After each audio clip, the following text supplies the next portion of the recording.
இன்றைய காலகட்டத்தில் ஒரு சில ஃபுட்ஸ் சூப்பர் ஃபுட்ஸ் என்று அழைக்கப்படுது. அதில் ஒரு சில சீட்ஸும் அடங்கும். ரொம்ப சின்னதாக இருக்கிற இந்த சீட்ஸில் நிறைய மருத்துவ குணங்கள் இருக்குது. அதில் ஒன்று தான் சியா சீட்ஸ். இந்த வீடியோவில் சியா சீட்ஸ்னா என்ன, அதன் நன்மைகள், அதை எவ்வளவு சாப்பிடணும், எப்படி சாப்பிடணும் மற்றும் அதன் பக்க விளைவுகளை பார்க்கலாம்.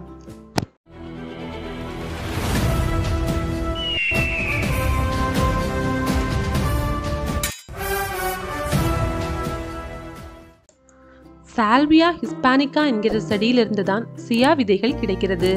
இது புதினா குடும்பத்தை சேர்ந்த ஒரு செடி. இதன் பூர்வீகம் மெக்சிகோ.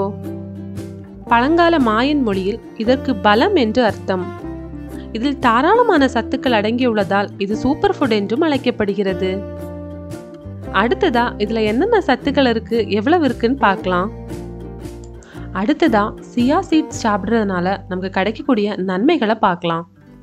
இதில் நார்ச்சத்து அதிகமாக காணப்படுவதால் இது பசி உணர்வை குறைக்கும். உடல் எடையை கட்டுக்குள்ள வச்சிருக்கணும்னு நினைக்கிறவங்களும் உடல் எடையை அதிகரித்து காணப்படுறவங்களும் இதை எடுத்துக்கலாம். சியா விதைகளில் கால்சியம், மெக்னீசியம், பாஸ்பரஸ், புரோட்டீன் உள்ளது. இது எலும்புகளை வலுவாக்க ரொம்ப உதவும். பாலில் இருக்கும் கால்சியத்தை விட இதில் அதிகமான கால்சியம் காணப்படுது. இதில் அதிகப்படியான நார்ச்சத்து காணப்படுவதால் செரிமான பிரச்சனை இருக்கிறவங்களுக்கு இந்த செரிமான பிரச்சனையை சரி செய்து கழிவுகளை ஈஸியா வெளியேற்ற உதவும். இதுல இருக்கக்கூடிய ஆன்டி ஆக்சிடென்ட் நம்ம செல்களுக்கு புத்துணர்வு கொடுத்து கிருமிகளை எதிர்த்து போராட வைக்கும். சியா விதை நம்ம சாப்பிட்டோம்னா அது தோள்களில் இருக்கிற சுருக்கங்கள், வறட்சி, வீக்கம் போன்றவற்றையும் சரி செய்யும். இதில் அதிகப்படியான கால்சியம் காணப்படுவதால் அது பற்களின் வலிமையை அதிகரிக்கும். டிரிப்டோஃபான் என்கிற அமினோ ஆசிட் நம் மூளையில் தூக்கத்தை ஏற்படுத்தும் செரோட்டோனின் என்கிற ஹார்மோனை உற்பத்தி செய்யுது. இந்த டிரிப்டோஃபான் இந்த சியா விதைகளில் அதிகமாக காணப்படுது. தூக்க பிரச்சனை இருக்கிறவங்க இதை எடுத்துக்கலாம்.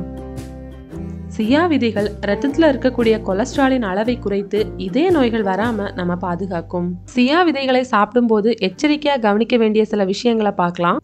சியா விதைகளை ஊற வைக்காமல் சாப்பிட்டு தண்ணீர் குடிக்க கூடாது. அப்படி சாப்பிட்டோம்னா அது உணவு குழாயில போய் அடைச்சிக்கும். இதனால மூச்சு திணறல் வர வாய்ப்பு இருக்கு. சியா விதைகளை அளவுக்கு அதிகமாக சாப்பிட்டோம்னா குமட்டல், மலச்சிக்கல் மற்றும் வயிறு சம்பந்தமான பிரச்சனைகளை ஏற்படுத்தும்.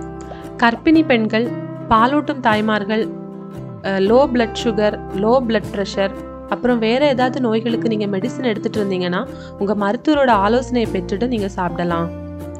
அடுத்ததா இந்த சியா விதைகளை எப்படி சாப்பிடலாம் அப்படின்னு பார்க்கலாம். ஒரு ஸ்பூன் சியா விதையை நீரில் 30 நிமிடம் ஊற வைக்க வேண்டும்.